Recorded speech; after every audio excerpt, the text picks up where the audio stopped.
शाळेत 2 चिमुकल्या मुलींवर लैंगिक अत्याचार प्रकरण आणि या प्रकरणी बदलापूर स्थानकात अद्यापही आंदोलक एकवटलेलेच आहेत। जोवर मात्र या संबंधित आरोपीला फाशी देत नाही तोवर मात्र आपण हटणार नाही अशी भूमिका या आंदोलकांची आहे। एकतर 12 तासाच्या आत फाशी द्या नाहीतर संबंधित आरोपीला आमच्या ताब्यात द्या अशी भूमिका आंदोलकांकडून घेण्यात आलेली आहे। या सगळ्या संदर्भात सरकारच्या वतीनं लोकप्रतिनिधी म्हणून गिरीश महाजन त्या ठिकाणी पोहोचलेले होते।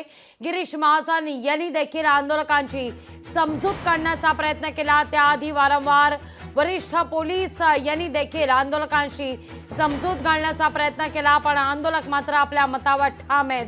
आता नाही तर पुढे कधीच नाही। आता जर का आम्ही माघार घेतली तर मात्र अन्याय हा असा होतच राहणार अशी भूमिका आंदोलकांची आहे। फास्ट ट्रॅक कोर्टात नाही तर 12 तासाच्या आत निकाल द्या आणि या संबंधित आरोपीला फाशी द्या अशी मागणी आंदोलकांकडून केली जाते। या सगळ्या विषयी बोलण्याकरता ज्येष्ठ विधिज्ञ उज्ज्वल निकम सर आपल्या सोबत जोडले गेलेले आहेत। निकम साहेब, आपण पाहतोय आंदोलकांची अशी मागणी आहे फास्ट ट्रॅक वगैरे काही नाही, 12 तासाच्या आत याला फासावर लटकवा अन्यथा आमच्या ताब्यात द्या।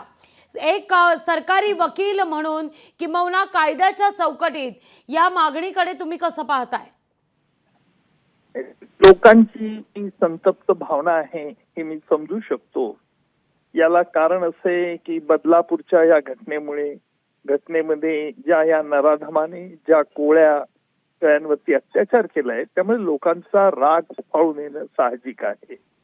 परंतु आता आपल्याला कायद्याचं राज्य आपला हा प्रयत्न असायला हवा की लवकरात लवकर या गुन्हेगारांना शिक्षा कशी होईल, या गुन्हेगाराला शिक्षा कशी होईल आणि इतकंच नाही तर त्या संदर्भातला पुरावा, कारण अशा ज्या अत्याचाराच्या घटनेमध्ये सुरुवातीच्या काही तासामधील पुरावा आणि नवीन कायद्यानुसार कागदपत्रांची पूर्तता ही त्वरित होणं आवश्यक असते।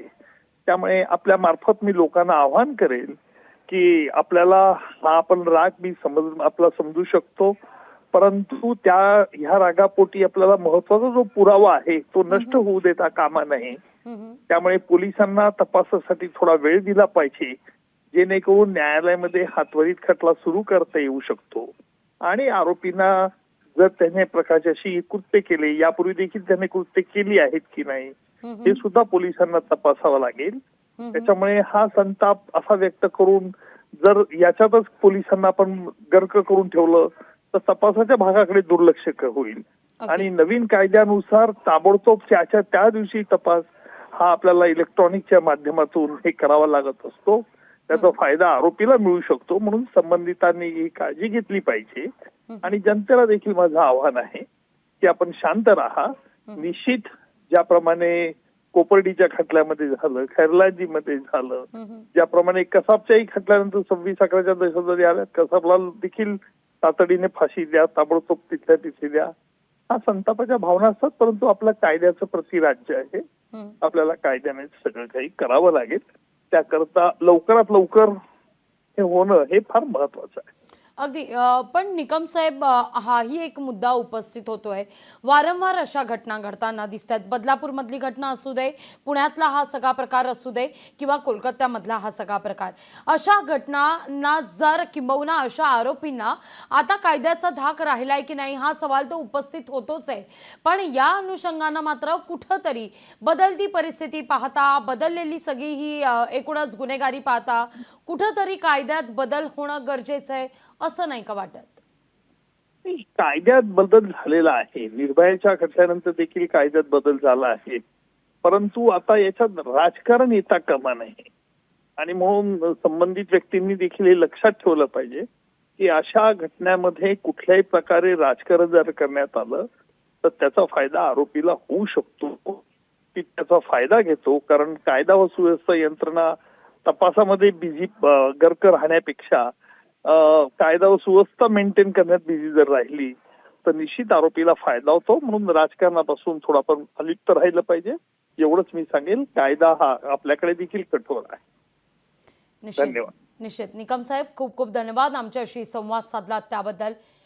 ही दृश्य आपण पाहतोय बदलापूर स्थानकामध्ये आता अचानक बंदोबस्त वाढवण्यात आलेला आहे। एक्सक्लुसिव्ह दृश्य लोकशाही मराठीवर आपण पाहतोय। मोठ्या प्रमाणावर पोलिसांची कुमक या ठिकाणी दाखल झालेली आहे। तर अर्थात ही दृश्य आपण पाहतोय। पथक या ठिकाणी बदलापूर स्थानकात पोहोचलेले आहे। आरोपीला फाशीची मागणी आंदोलकांकडून केली जाते। आंदोलक ऐकण्यास तयार नाहीयेत आणि या ठिकाणी आता पोलिसांनी अतिरिक्त कुमक या ठिकाणी पोलिसांची दाखल झालेली आहे। अनेक पोलीस तगडा पोलीस बंदोबस्तासह या ठिकाणी आता बदलापूर स्थानकात पोहोचल्याची ही दृश्य आपण या क्षणी पाहतोय।